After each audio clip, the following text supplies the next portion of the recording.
બીજો એક પ્રશ્ન એનો એક ભાઈનો એવો છે કે અહંકાર છે મારી અંદર એટલે હું સત્સંગમાં આવતો નથી, તો અહંકાર વિશે કયો.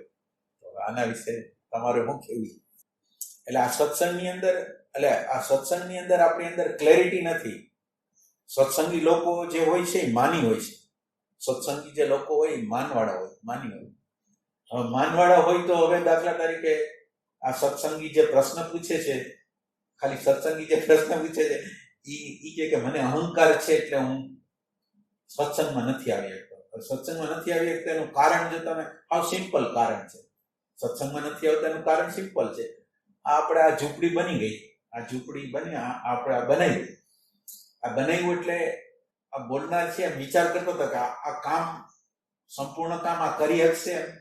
એટલે એવો વિચાર કર્યો કે અત્યારે કોઈ ન આવે, હું જ કામ કરીશ. આ છે કામ કરશે, એટલે ખાલી જોવું છે કે આની કેપેસિટી શું છે. એટલે ભાઈને કીધું કે તમે અત્યારે થોડો સમય તમે આવતા ને, ખાલી જોવું છે કે આ બધી વસ્તુ કરી શકું છું. બસ આટલું કીધું તો એને એમ લાગ્યું કે એ તો અપમાન થઈ ગયું છે. અપમાન થઈ ગયું છે એટલે હવે તમે વિચાર કરો કે આપણે આધ્યાત્મની અંદર અહંકારને રાખવા માટે આવી છીએ કે અહંકારને કાઢવા માટે આવી છીએ. લગભગ સત્સંગી લોકોને આપણે જ્યારે જોઈશું ત્યારે એવું લાગે છે કે એ લોકો માનને હાજર રાખીને સત્સંગ કરવા માંગે છે. એટલે હવે તમે વિચાર કરો કે નકર આપણી અંદર વિવેક હોય કે અત્યારે મારો અહંકાર ગવાનો છે. જો સાધક હોય તો એને શું ખ્યાલ આવે? આમ વાત એટલી બધી નથી, કારણ કે આપણને ખબર હોય કે આ ઈગોનું કોઈને કોઈ રીતે, એટલે આપણે રિક્વેસ્ટ કરીને નમ્રતાથી એને કીધું કે ખાલી પછી તમને એમ કે બોલાવીશ, પણ અત્યારે ખાલી જોવું છે એટલા માટે તમે રાખો. તો એને અંદર પ્રોબ્લેમ થઈ ગયો કે આ મને આવવાની ના. એટલે એની અંદર એવો ઉત્સાહ હતો, એની અંદર એક આવેગ હતો કે હવે અહીંયા મજા આવશે, આપણે અહીંયા સત્સંગ કર્યો એટલે અહીંયા બેસવાની મજા આવશે, ધ્યાન કરવાની મજા આવશે. એટલે એને જે વિચાર કરેલો, ઇમેજ બનાવેલી તૂટી ગઈ. એને થોડા દિવસ માટે ના પાડી દીધી. તો થોડા દિવસ માટે ના પાડી દીધી એટલે એને એવો ઈગો ગવાઈ ગયો કે હવે એને આવવાનું બંધ કર્યું. બંને વખતે એ જોઈ શકે કે આ યંત્રને છે, જે આનંદ આવતો હતો કે મજા આવશે એ પણ યંત્રનું છે, અને જે મારો અહંકાર અત્યારે છે એને કારણે નથી જઈ શકતો એ પણ યંત્રની વાત છે. એટલે છૂટા એટલે સાધકની સમસ્યા કેવી છે કે એ ક્યારેય કરતા ક્યારેય અંદરના સાક્ષીનું તટસ્થ નિરીક્ષણનો સહારો નથી લેતો, ઈગોનો જ સહારો લે છે. પ્રોબ્લેમ એ છે કે કાંઈક નાની વસ્તુ મને કહેવામાં આવે ને, ખાલી નાની વસ્તુ કહેવામાં, ખાલી આપણે એમ કહીએ, આપણે કોઈ વ્યક્તિને એમ કહીએ કે આનું હાલવું બહુ ધીરું છે, ખાલી ધીરું હાલવું છે એમ આપણે બોલીને, તો ધીરું હાલવું છે એના અહંકારને એટલી બધી ચોટ પહોંચાડે કે આમ કેમ બોલ્યા, હાલે છે ધીરું છે પણ છતાંય ધીરું ને ધીરું તમે કહો તો પ્રોબ્લેમ છે. એટલે ઈગો કેટલા પ્રકારનો ઈગો છે, અને આ ઈગો સત્સંગમાંથી આપણને કાઢી નાખે છે, સત્સંગમાં આવવા દેતો નથી. તો અને મેં મારો ચહેરો એવો પાછો બનાવેલો છે કે હું સત્સંગી છું. એટલે હું જ્યારે જઉં ત્યારે કાનમાં ભરાવીને સત્સંગ જ સાંભળતો. પછી બીજા લોકો જ્યારે મારી આગળ આવે તો હું એ લોકો આરે બહુ થોડુંક વાત કરું છું, મને એના પ્રત્યે ઇન્ટરેસ્ટ નથી, એવો આખો દેખાવ કરું છું.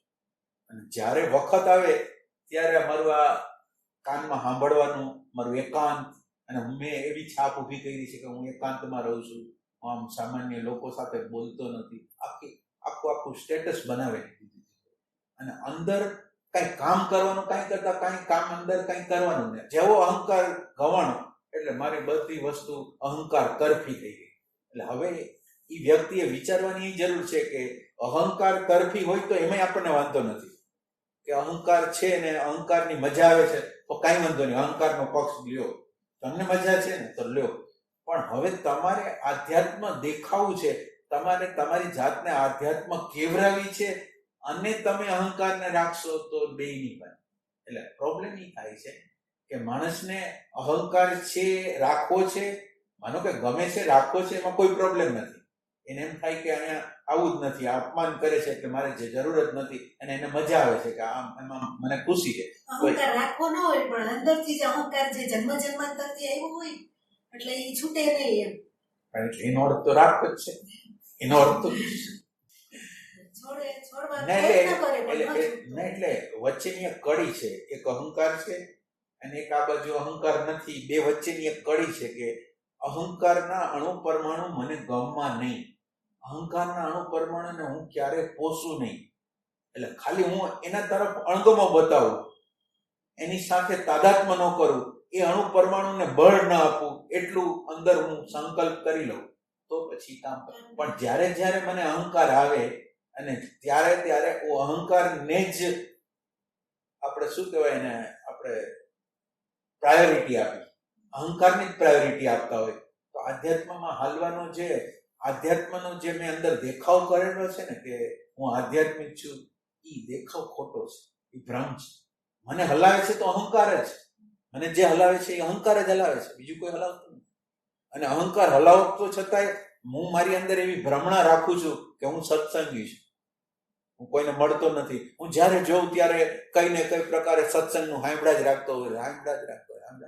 તો એટલે એના પ્રશ્નનો જવાબની અંદર તો એવું છે કે જો અણુ પરમાણુ ને તમે એક તો અણુ પરમાણુ, અહંકારના અણુ પરમાણુને એક તો કબૂલ કર્યા, અહંકારનું માયનું, અને અહંકારના માયના પછી અહંકાર પ્રમાણેની પ્રક્રિયા કરી, તો આપણે સત્સંગી તો નથી જ. આપણે સત્સંગી તો નથી. એટલે હવે આપણે રિયલ સેન્સમાં સત્સંગી થવું હોય તો જે જગ્યાએ ફટકો પડે એ જગ્યાએ જવું છે. એટલે આ ગુરુ પૂર્ણિમાની તમે આ ગુરુ પૂર્ણિમા હોય ત્યારે શું કરે, બધા લોકો પગે લાગે, બહુ વ્યવસ્થિત રીતે એને આમ બધું કરે. એની માન્યતાને આ જે પગે લાગે છે એ લોકોની માન્યતાને, એની બિલીફને, એની જે અંદરનો જે ટ્રેક છે એને તમે નાનકડો હરખો હલાવી નાખો ને, ખાલી નાનકડો હરખો તમે ટચ કરો ને તો એ કે તમે ભલે તો તમારી જગ્યાએ હો, પણ અમને અમારી માન્યતાને, અમારી એટીટ્યુડને તમે અડો નહીં. આ સાધકની હાલત છે. સાધકની રિયલ સેન્સમાં આ હાલત છે. તમે એની માન્યતાને, એની બિલીફને સેજી હલાવી ન શકો. તો આ પગે લાગવું, ગુરુને એમ લાગે કે હું કંઈક મોટો છું, શિષ્યને એમ લાગે હું કંઈક, એ વખતે એવું લાગે, પણ આની અંદર ખાલી ફોર્માલિટી છે. તમારી કોઈ માન્યતા, કોઈ ધારણા, કોઈ સિદ્ધાંતને તમે અડશે તો આ પગે લાગવું શું કામ છે? દર ગુરુ પૂર્ણિમા બધા લોકો પગે લાગે ને આ કરે ને તે કરે ને દર શું કામ? કઈ કામ. ભ્રમણામાં રહેશું કે આપણે સારી જગ્યાએ જાય છીએ, કોઈ આપણા ગુરુ છે એટલે આપણે કોઈ વ્યવસ્થિત વ્યક્તિઓ છીએ, આ બધી ભ્રમણાઓ છે. આપણે જીવનના નાનકડો હરખો ફેરફાર કરતા નથી. જીવનની અંદર આપણા પત્ની હારે, આપણા બાળકો હારે, આપણા મા બાપ સાથે, આપણા આજુબાજુના લોકો સાથે જેવો અંદર આપણી માન્યતા વિરુદ્ધ કંઈક થઈ ગયું એટલે આપણો દેખાવ એક અલગ જ છે. એટલે આ જ રાખવું હોય તો પછી આપણે સત્સંગી ન કહેવાય. અને જો આપણે ખરેખર કામ કરવું હોય તો અહંકાર કે એમ નહીં કરવાનું. અહંકાર કે અહીંયા બહુ દુઃખ થાય એવું છે તો ત્યાં જ જવાનું. એટલે આમ આ યંત્રની કોમ્પ્લિકેશન કેવું છે, એને સત્સંગી રહેવું છે, અહંકારને માનવું છે, અને એક ઇમેજનો લાભ લેવો છે, સત્સંગીની એક ઇમેજ બનાવે, અને આ બાજુ અહંકાર છે એની પોતાની ચાલબાજીથી પોતાનું જ કામ કરાવે. એટલે અહંકાર છેતરી જાય છે ખબર પડતી નથી.